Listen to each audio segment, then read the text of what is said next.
નમસ્કાર દર્શક મિત્રો, હું છું રૂપલ લુણીચિયા. સંપૂર્ણ ન્યૂઝમાં આપનું સ્વાગત છે.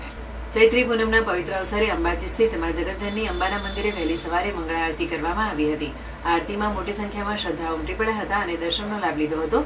ભક્તોના જયઘોષથી સમગ્ર મંદિર પરિસર ભક્તિમય બની ગયું હતું. મંદિરના મુખ્ય પૂજારી ભટ્ટજી મહારાજ દ્વારા વહેલી સવારે માતાજીની મંગળા આરતી સંપન્ન કરવામાં આવી હતી. ચૈત્રી નવરાત્રીને કારણે વહેલી સવારથી જ માતાજીના દર્શન કરવા માટે ભક્તોની લાંબી કતારો જોવા મળી હતી. દેશ વિદેશમાં વિખ્યાત અંબાજી ધામ શક્તિ ભક્તિ અને આસ્થાના કેન્દ્ર તરીકે ઓળખાય છે. દરરોજ હજારોની સંખ્યામાં માઈ ભક્તો માતાજીના દર્શનાર્થે આવતા હોય છે, જેમાં પગપાળા સંઘો પણ સામેલ છે. ચાલુ ચૈત્રી નવરાત્રી દરમિયાન પણ મોટી સંખ્યામાં ભક્તો માતાજીની ઉપાસના અને આરાધના કરવા અંબાજી પહોંચ્યા હતા. નવરાત્રી નિમિત્તે મંદિરને રંગબેરંગી ફૂલોથી શણગારવામાં આવ્યું હતું.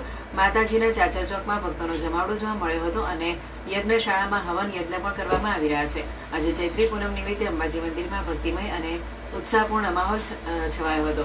ભક્તોએ માતાજીના જયકાર સાથે પોતાની શ્રદ્ધા વ્યક્ત કરી હતી.